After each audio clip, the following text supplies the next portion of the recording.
Hello বন্ধুরা, আজকে আমরা শিখতে চলেছি মার্ক সফটওয়্যারে আপনি যে সকল পার্টির নামে আপনি ইনভয়েস ক্রিয়েট করেছেন, বাট আপনি অ্যাট দ্য মোমেন্ট আপনি চাইছেন যে যে সকল পার্টিকে আপনি সেল করেছেন তার প্রত্যেকটা পার্টির আপনি আউটস্ট্যান্ডিং চেক করবেন।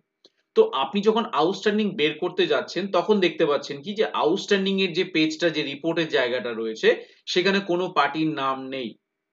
এটা কিন্তু একটা সমস্যাদায়ক জিনিস। তো আজকে আপনারা যদি এই ধরনের প্রবলেম ফেস করে থাকেন তাহলে আজকের ভিডিওটা কিন্তু আপনাদের সলিউশন। তো তার জন্য কি করতে হবে, ভিডিওটা শুরু থেকে শেষ পর্যন্ত দেখবেন এবং ভিডিও ভালো লাগলে কিন্তু অবশ্যই আমাদের চ্যানেলটিকে সাবস্ক্রাইব করে আমাদের সাথে জুড়ে থাকবেন এবং পাশে থাকা বেল আইকনে ক্লিক করলে অবশ্যই আপনার কাছে যখনই আমরা ভিডিও আপলোড করি না কিন্তু আপনার কাছে নোটিফিকেশন চলে যাবে। তো কিভাবে আমরা আজকে আপনার প্রবলেমের সলিউশন করব তা আজকে সম্পূর্ণরূপে আজকের এই ভিডিওতে দেখাবো। তো চলুন দেখে নেওয়া যাক। সবার প্রথমে আমরা মার্ক সফটওয়্যারটিকে ওপেন করেছি। ওপেন করে আমরা আউটস্ট্যান্ডিং রিপোর্ট জেনারেট করব। তার জন্য চলে যাব বুকসে। বুকস থেকে চলে যাব আমরা কোথায়, আউটস্ট্যান্ডিং। আউটস্ট্যান্ডিং থেকে চলে যাব কোথায়, হোল। অথবা আমরা কিবোর্ড থেকে অল্ট ও যদি প্রেস করি তাহলে আমরা আউটস্ট্যান্ডিং এ চলে যেতে পারবো। এখানে হোল আউটস্ট্যান্ডিং এ ক্লিক করছি। করার সাথে সাথে এখানে অ্যাজ অন ডেট আমরা কোন ডেট পর্যন্ত আউটস্ট্যান্ডিং বের করতে চাইছি সেই ডেটটা আমরা এখানে বসিয়ে এখানে ওকে করে দেবো। দিলে এই যে এখানে যেমন পার্টির নাম শো করছে, বাট এমনও হতে পারে আপনার সিস্টেমে পার্টির নামগুলো শো করছে না, সেটা কিন্তু একটা সমস্যা। তো আজকের এই ভিডিওতে দেখানো হবে যদি আপনার সফটওয়্যারে আউটস্ট্যান্ডিং এর সময় পার্টির নাম যদি শো না করে তাহলে কিভাবে সেই পার্টির নামগুলো আসবে। যেমন আমি একটা দেখিয়ে দিচ্ছি যে পার্টির নাম না থাকলে কিরকম দেখাচ্ছে। এইভাবে যদি আপনার সফটওয়্যারে কোনো পার্টির নাম যদি না থেকে এরকম যদি দেখায় তাহলে সত্যি সমস্যাদায়ক। তার কারণ আপনি ট্যালি করতে পারছেন না এই ওপরের বিলটা কোন পার্টির আছে, নিচের বিলটা কোন পার্টির আছে।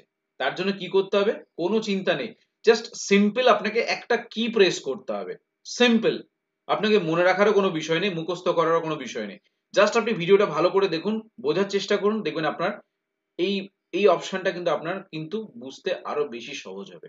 ঠিক আছে, তো জাস্ট আমরা কিবোর্ড থেকে কি করব, ডান দিকের যে অ্যারোটা রয়েছে অর্থাৎ up arrow, down arrow, left arrow, right arrow, আমরা রাইট অ্যারো যেই প্রেস করব দেখুন পার্টির নাম চলে এসেছে। ঠিক আছে, যেই আমরা রাইট অ্যারো প্রেস করেছি আমরা পার্টির নাম কিন্তু চলে এসেছে। তো আশা করব আজকের এই ভিডিওর মাধ্যমে আপনাদেরকে বোঝাতে পেরেছি যে আপনাদের যে প্রবলেমটা আপনারা ফেস করেছেন, যে কিভাবে আপনি যখনই আউটস্ট্যান্ডিং বের করছেন সেখানে আপনার পার্টির নাম শো করছে না। আশা করব আজকের এই ভিডিও কিন্তু আপনাদের সলিউশন। তো এই ভিডিও থেকে যদি আপনাদের বিন্দুমাত্র যদি উপকার হয়ে থাকে তাহলে অবশ্যই কিন্তু আপনারা আমাদের ইনফ্লুয়েন্স টেকনোলজি সুদেব চ্যানেলটিকে সাবস্ক্রাইব করুন, পাশে থাকা বেল আইকনে ক্লিক করুন যাতে সবার প্রথমে নতুন নতুন ভিডিওর নোটিফিকেশন আপনার কাছে পৌঁছে যেতে পারে।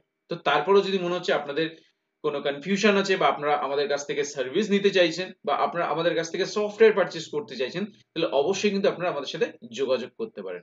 আমার নাম সুদেবশীল, আমার ফোন নাম্বার হচ্ছে 8336049496। আমার অল্টারনেটিভ নাম্বার হচ্ছে 8910468058। এটা আমার হোয়াটসঅ্যাপ নাম্বার।